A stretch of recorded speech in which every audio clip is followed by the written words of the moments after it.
Greetings, travelers. I'm your host, the C-Dot that knows a lot, Dr. Waluigi. When it comes to superhero movies, I grew up with a lot that were made at a time when people didn't treat them with any kind of respect, as many people only saw them as kids' movies. You know the kind, movies that only appealed to very little kids that taught them good lessons or were pretty and colorful just to shut their brains off for an hour and a half. But while there were plenty of those kinds of movies being made back then, there were quite a number of darker comic book movies that were made for more mature audiences that I feel many have forgotten about. One of which was an original superhero movie directed by the Evil Dead series creator himself, Sam Raimi. While most people know about his comic book directed movies with the Spider-Man trilogy and Doctor Strange in the Multiverse of Madness, he did make another superhero movie which was an original creation of his own that was inspired by several movies he grew up with. Which is the movie we'll be looking at today as we delve into the tragic and troubled mind of the 1990 dark superhero, Darkman.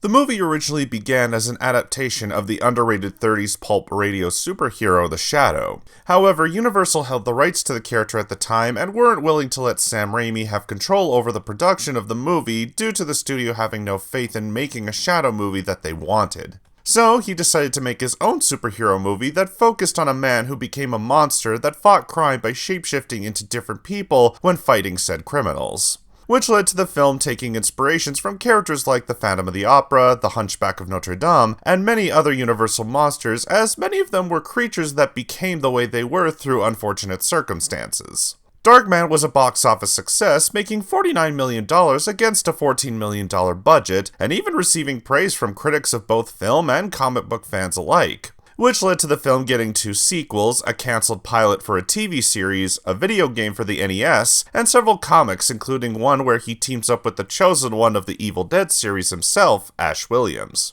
I came upon this movie thanks to my brother, and it's one I love for how dark and disturbing the themes are, but still having some lighthearted and goofy moments. Which is something I think I needed, as even back then, I was often too depressed to watch a lot of the materials meant for older audiences that a lot of kids were watching at the time. So thank you, Sam Raimi, for introducing me to the wonderful world of dark comic books with this movie, and having me check out many others along the way.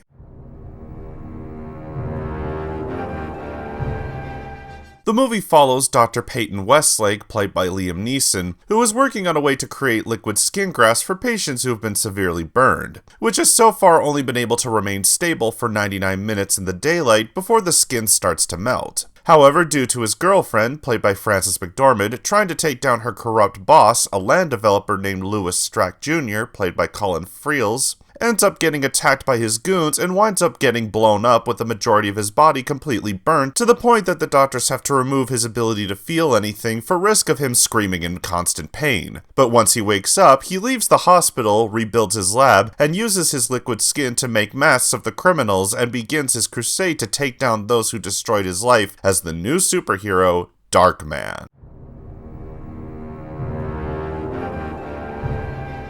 The cast of this movie is very interesting to me, as I feel like normally these actors wouldn't work with the characters they were given, but they end up being the best part of the movie, which is a great testament to Sam Raimi's great direction. Originally, the role of Darkman was going to be given to longtime Raimi co-worker Bruce Campbell, but the studio felt that he wasn't a big enough name, so Raimi chose Liam Neeson as the new actor to play the titular role. Though Bruce does have a small cameo as the actor who plays Darkman at the end of the movie, so it's great that he still got to play the character in some way. I think this is Liam Neeson's most expressive role that he's ever done, as a lot of his movie roles are usually of him being sad and melancholic, which isn't helped by his monotone voice, which is very distracting and affects a lot of the roles he's given in a silly and negative way. But this movie actually gave him more to work with, as he would go from being a humble scientist to a crazed maniac that would smash and destroy things in his lab. Almost like Sam wanted him to be like a Dr. Jekyll and Mr. Hyde-like character.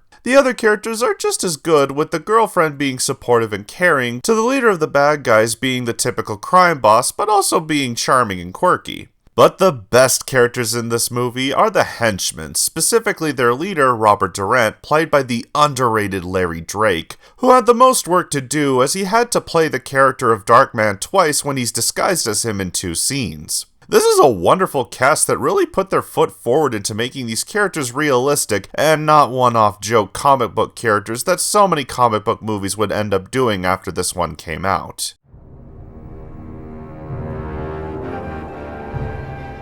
On top of the amazing cast, the movie has one of the best scores that was done by the amazing Danny Elfman. He's always been able to blend the dark and moody atmosphere with the cartoonish and over-the-top scenes from the movies he's helped make with his music. Some of the best moments in this movie come from the range of the effects. From something as creative as seeing the inside of Darkman's mind as he gets more easily agitated from the surgery, and thus showing many internal and honestly frightening scenes of what the character is feeling in that moment, to the scenes and the designs of the many masks Darkman makes and uses. And finally, the many explosions and gunfights that happen in the movie are a spectacle to behold. But that doesn't mean the effects in this movie are flawless.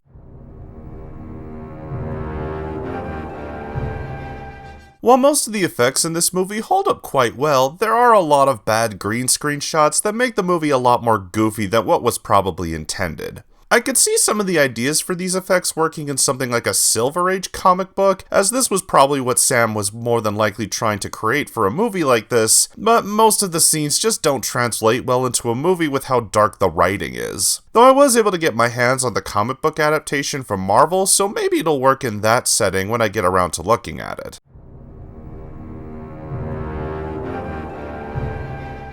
For a character that has no origins to the comic book world, I found this movie to be a fun blend of the comic book formula with Sam Raimi's unique flair of dramatic and comedic writing. Though it may be a little too comedic for most audiences who haven't seen a lot of Sam Raimi's movies, as the acting can get a little silly in certain moments. But for those that have seen some of his filmography, this is another great movie to check out if you haven't already. Overall, I give Darkman a 9 out of 10. This is one indie comic book movie that deserves its place in the pantheon of the great comic book movie heroes for the dark and comedic writing, as well as giving us a great universal monster type of superhero. Thanks for watching, I'm Dr. Waluigi, and remember, don't judge a book by its cover, cause you'll never know what's inside. Good night, everyone.